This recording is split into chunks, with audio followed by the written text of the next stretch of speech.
की कुछ basic information. Mobile phone क्या है? एक मोबाइल फ़ोन, जिसे cellular phone, cell phone, headphone या पॉकेट फ़ोन के रूप में जाना जाता है, एक पोर्टेबल टेलीफोन है जो एक रेडियो फ्रिक्वेंसी लिंक पर कॉल कर सकता है और प्राप्त कर सकता है जब उपयोगकर्ता टेलीफोन सेवा क्षेत्र में घूम रहा हो। मोबाइल फ़ोन के कुछ डायग्राम। मोबाइल के प्रकार। मोबाइल फ़ोन की 3 श्रेणियां हैं: basic phone, feature phone, smartphone. Smartphone में कॉर्डी कीपैड लगे होते हैं। मोबाइल फ़ोन मुख्य रूप से एक संचार उपकरण है जो आवाज़, एसएमएस या एमएमएस का उपयोग करता है। ये basic phone, features phone, smartphone के सम डायग्राम। मोबाइल डिवाइस क्या है? मोबाइल डिवाइस किसी भी प्रकार के हैंडहेल्ड कंप्यूटर के लिए एक सामान्य शब्द है।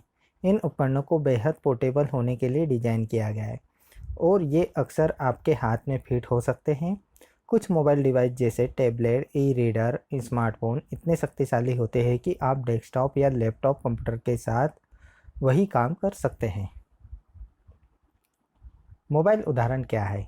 एक मोबाइल डिवाइस कोई भी कंप्यूटर या कई अन्य इलेक्ट्रॉनिक उपकरण हो सकते हैं जिनमें पोर्टेबल कार्यक्षमता होती है। विशिष्ट उदाहरणों में smartphone, tablet, laptop computer, smartwatch, e reader और हैंडहेल्ड गेमिंग कंसोल शामिल हैं।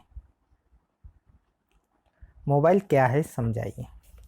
आसानी से चलने या स्थानांतरित होने में सक्षम अंकीय प्रौद्योगिकी।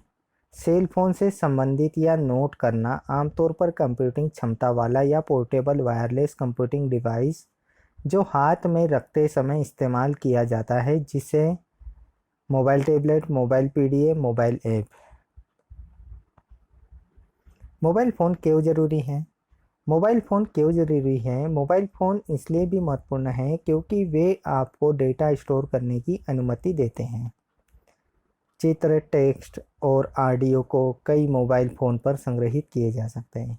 यह आपको अपनी फाइलों को कहीं भी ले जाने में सक्षम बनाता है। यह सुनिश्चित करता है कि आप हमेशा काम या निजी जीवन के लिए महत्वपूर्ण दस्तावेजों के साथ हैं। फ़ोन दो तरह के होते हैं। मोबाइल फ़ोन में दो बुनियादी प्रौद्योगिकियां CDMA और GSM एक अंतर का प्रतिनिधित्व करती है जिसे आप पार नहीं कर सकते। यही कारण है कि आप वेरिजोन के नेटवर्क पर पुराने AT&T फ़ोन का उपयोग नहीं कर सकते। यानी कि जब 3G में 2G का फ़ोन का उपयोग करने पर कुछ समस्याएं उत्पन्न होगी। AT&T क्या है और यह कैसे काम करता है?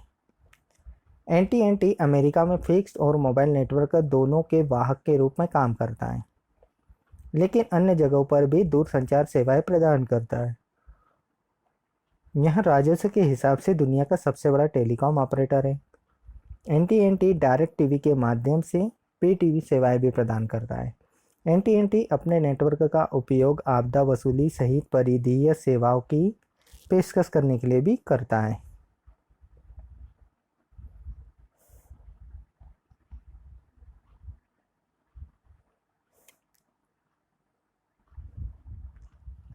AT&T किसके लिए प्रयोग किया जाता है? AT&T दूर संचार, मीडिया और प्रौद्योगिकी सेवाएं प्रदान करता है। इसका संचार खंड अपने अधिकांश राजस्व और मुनाफे को उत्पन्न करता है। AT&T अपने मुख्य दूरसंचार कार्यों पर ध्यान केंद्रित करने के लिए अपने मनोरंजन व्यवसाय को बेच रही है। क्या मोबाइल एक मशीन है? मशीन एक उपकरण जो यांत्रिक शक्ति का उपयोग करता है या लागू करता है और जिसमें कई भाग होते हैं। प्रत्येक एक निश्चित कार्य के साथ एक साथ एक विशेष कार्य करता है। जबकि मोबाइल फ़ोन में यांत्रिक भाग हो सकते हैं, जैसे हैप्टिक फीडबैक या vibrating motors. Mobile data access क्या है? मोबाइल डेटा चालू होने का मतलब है कि स्मार्टफोन या टैबलेट सेलुलर डेटा नेटवर्क का उपयोग करने के लिए सेट है। जब डिवाइस स्थिर वाईफाई कनेक्शन की सीमा के भीतर नहीं है, मोबाइल डिवाइस लगातार वाईफाई का परीक्षण करेगा और सिग्नल कमज़ोर या गिराए जाने पर स्विच करेगा। जैसे ही सिग्नल कमज़ोर होगा तो वहाँ पर स्विच कर देता है नेटवर्क। मोबाइल उत्पाद क्या है? मोबाइल उत्पादों का अर्थ है कोई भी गैर डिवाइस सामान जैसे वाहनों और अन्य एसेसरीज के लिए इंस्टॉलेशन किट। मोबाइल उपकरणों का उपयोग कहाँ किया जाता है? इन उपकरणों के उपयोग में ईमेल पढ़ना और लिखना, इंटरनेट पर सर्फिंग और संगीत सुनना शामिल है। स्मार्टफोन, टैबलेट और इसी तरह के जटिल मोबाइल डिवाइस कंप्यूटर, गेम सहित कंप्यूटर प्रोग्राम चला सकते हैं और डेस्कटॉप पीसी के कई कार्य हैं। मोबाइल का उपयोग क्या है? मोबाइल फ़ोन का उपयोग कई तरह के उद्देश्यों के लिए किया जाता है, जैसे परिवार के सदस्यों से के संपर्क में रहना, व्यवसाय करने के लिए और आपात की स्थिति में टेलीफोन का उपयोग करने के लिए। कुछ लोग विभिन्न उद्देश्यों के लिए एक से अधिक मोबाइल फ़ोन ले जाते हैं, जैसे व्यवसाय और व्यक्तिगत उपयोग के लिए। मोबाइल ने कैसे बदल दी हमारी ज़िंदगी? मोबाइल फ़ोन ने हमारे नज़रिए और उम्मीदों को बदल दिया है। यदि लोगों को बैठक में देर हो जाती है तो उनसे अपेक्षा की जाती है कि वे अपने मोबाइल फ़ोन पर कॉल करके दूसरों को सूचित करें। कब और कहाँ मिलना है, इस पर सहमत होना अब आवश्यक नहीं है। लोग बस एक दूसरे को अपने मोबाइल फ़ोन पर कॉल कर सकते हैं और बता सकते हैं कि वे इस समय कहाँ हैं। मोबाइल हमारे जीवन को कैसे प्रभावित करता है? लाभों के बावजूद अत्यधिक स्मार्टफोन का उपयोग व्यक्तियों में व्यसन का कारण बन सकता है, जो मानव कल्याण को नकारात्मक रूप से प्रभावित कर सकता है। इसके अलावा स्मार्टफोन की लत विभिन्न लोगों में अवसाद, तनाव, चिंता और सामाजिक संपर्क की कमी का कारण बन सकती है। इसके अलावा स्मार्टफोन का अत्यधिक उपयोग समय बर्बाद कर सकता है। कंप्यूटर और मोबाइल फ़ोन में क्या अंतर है? एक कंप्यूटर इनपुट के लिए एक कीबोर्ड और माउस का उपयोग करता है, जिसे अधिकांश उपयोगकर्ता आधारित, परिचित और उनके आरामदायक आकार को पसंद करते हैं।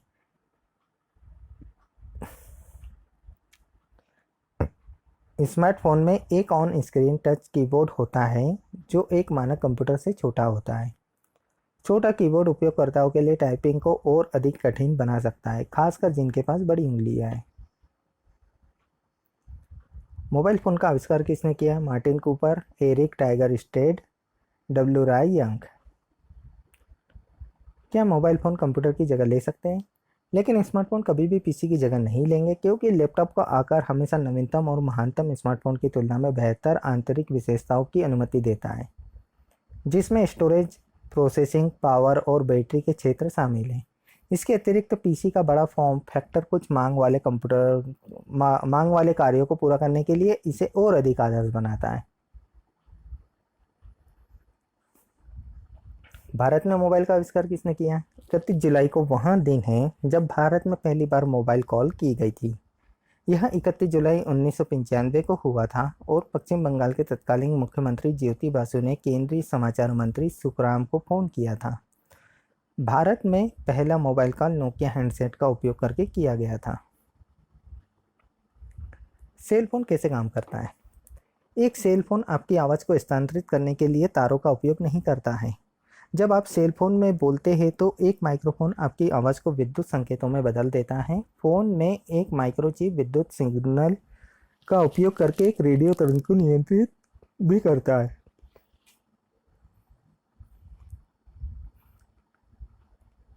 स्मार्टफोन में होनी चाहिए खूबियाँ। किसी भी नए स्मार्टफोन में, चाहे वहाँ वायरलेस चार्जिंग हो, फिंगरप्रिंट स्कैनिंग हो या यहाँ तक कि आई ट्रैकिंग, हमेशा एक अद्भुत विशेषता होती है जिसके बिना आप नहीं रह सकते। दूसरी ओर अगली पीढ़ी के स्मार्टफोन में उपलब्ध कुछ तकनीक वास्तव में उपयोगी है, लेकिन आपको अपने टूल बॉक्स में किन विशेषताओं की आवश्यकता है, यह निश्चित सूची आपके स्मार्टफोन के लिए आवश्यक है। यह 10 कुछ उपयोगी सुविधाएं रैंक करती हैं। पहला, लंबे समय तक चलने वाली बैटरी आपके स्मार्टफोन में हो सकती है।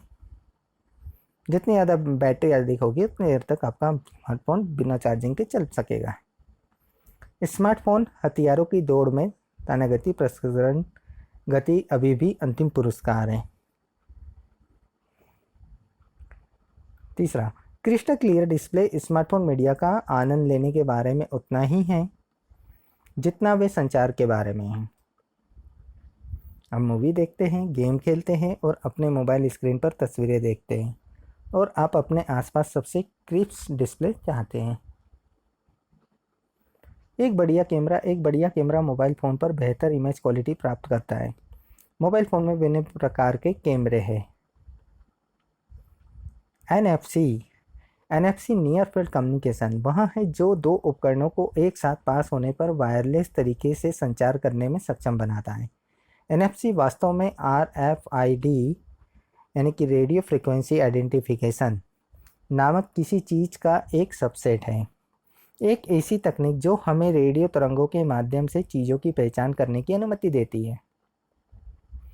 एनएफसी ये एनएफसी है, ये मोबाइल के द्वारा एनएफसी यानी कि near field transaction.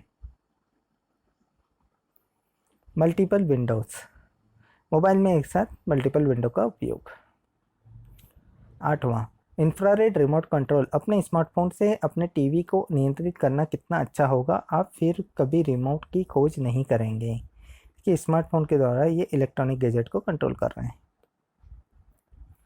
Fingerprint sensor mobile में फ्रंट साइड या बैक साइड पे फिंगरप्रिंट सेंसर होते हैं।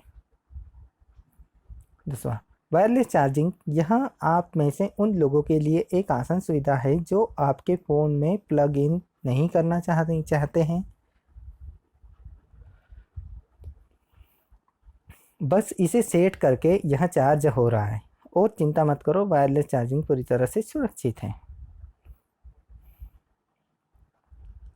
मोबाइल फ़ोन का इतिहास। मोटोरोला के मार्टिन कूपर जो यहाँ 2007 के एक पुनर्मूल्यांकन में दिखाए गए थे ने डायनाटिक मॉडल के प्रोटोटाइप पर पहला प्रचारित हैंडहेल्ड मोबाइल फ़ोन कॉल किया था। 3 अप्रैल 1973 रेडियो इंजीनियरिंग के प्रारंभिक चरण में एक हाथ से चलने वाली मोबाइल रेडियो टेलीफोन सेवा की कल्पना की गई थी। 1917 में फिनिश आविष्कारक एरिक टाइगर स्टेट ने बहुत पतले कार्बन माइक्रोफोन के साथ पॉकेट आकार के तह टेलीफोन के लिए एक पेटेंट दायर किया। सभी मोबाइल फ़ोन पर पाए जाने वाले सामान्य घटक। एक केंद्रीय प्रसंस्करण इकाई फ़ोन का प्रोसेसर। सीपीयू एक माइक्रो प्रोसेसर है जो मेटल ऑक्साइड या सेमीकंडक्टर इंटीग्रेटेड सर्किट चिप पर बना होता है।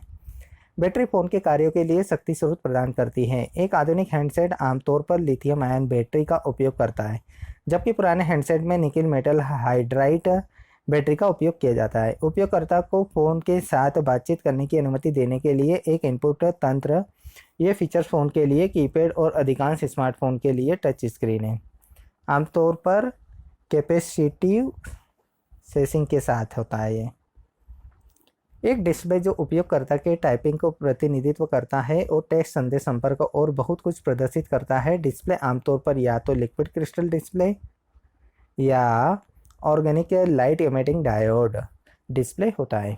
ध्वनि के लिए speaker, subscriber identity module card और removable user identity module card. कुछ फ़ोनों पर एक हार्डवेयर सूचना एलईडी। सस्ते मोबाइल पर फ़ोन को अक्सर फीचर्स फ़ोन के रूप में संदर्भित किया जाता है और बुनियादी टेलीफोनों प्रदान करते हैं। डीसी सॉफ्टवेयर अनुप्रयोगों के माध्यम से अधिक उन्नत कंप्यूटिंग क्षमता वाले हैंडसेट को स्मार्टफोन के रूप में जाना जाता है। Central processing unit mobile phone में कंप्यूटर के समान सेंट्रल प्रोसेसिंग यूनिट होती है, लेकिन कम पावर वाले वातावरण में काम करने के लिए अनुकूलित होती है। मोबाइल सीपीयू का प्रदर्शन न केवल घड़ी की दर पर निर्भर करता है, बल्कि मेमोरी पदानुक्रम पर भी समग्र प्रदर्शन को भी प्रभावित करता है। इन समस्याओं के कारण आमतौर पर उपयोग किए जाने वाले अनुप्रयोगों में वास्तविक प्रभावी प्रदर्शन को मापने के लिए विभिन्न मानकीकृत परीक्षणों से प्राप्त अंकों द्वारा मोबाइल फ़ोन से सीपीयू का प्रदर्शन अक्सर अधिक उचित रूप में दिया जाता है। डिस्प्ले। लिक्विड क्रिस्टल डिस्प्ले सबसे आम है।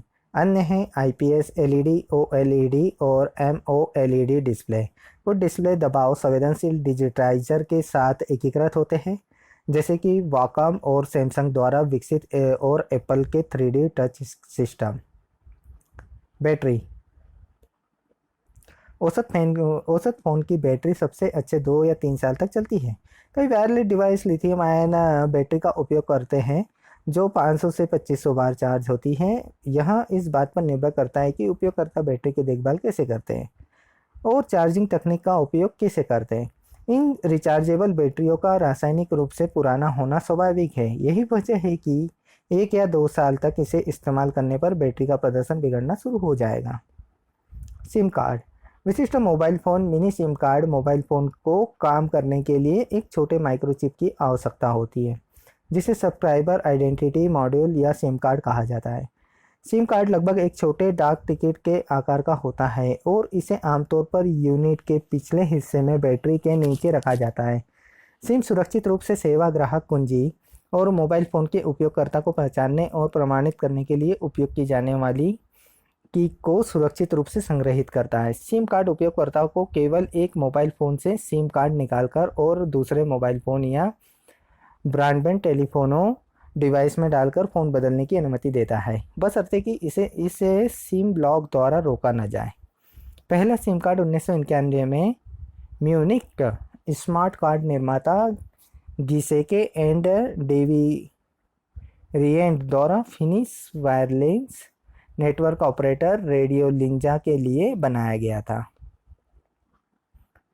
एक हाइब्रिड मोबाइल फ़ोन में अधिकतम 4 सिम कार्ड हो सकते हैं, जिसमें प्रत्येक सिम कार्ड के लिए एक अलग अलग डिवाइस पहचानकर्ता वाला फ़ोन होता है। सिम और RUIM कार्ड को एक साथ मिलाया जा सकता है ताकि GSM और CDMA नेटवर्क दोनों को एक्सेस किया जा सके। 2010 के बाद से ऐसे फ़ोन उभरते बाज़ारों में लोकप्रिय हो गए हैं और इसका श्रेय सबसे कम कॉलिंग लागत प्राप्त करने की इच्छा को दिया गया है।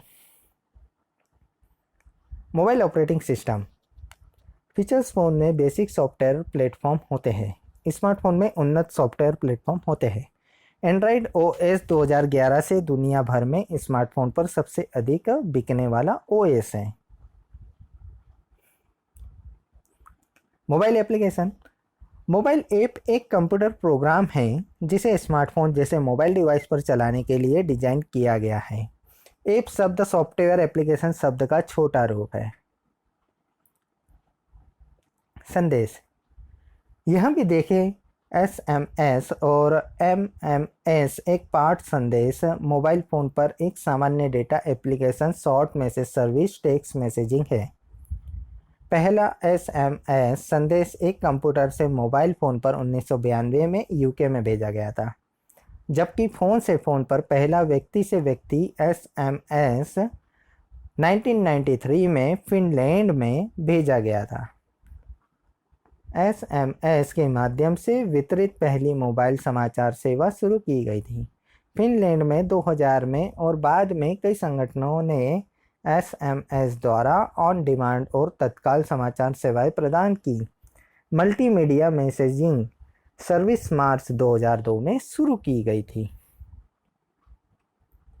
इतिहास 1983 से 1998 तक मोटोरोला मोबाइल फ़ोन के बाजार में अग्रणी था।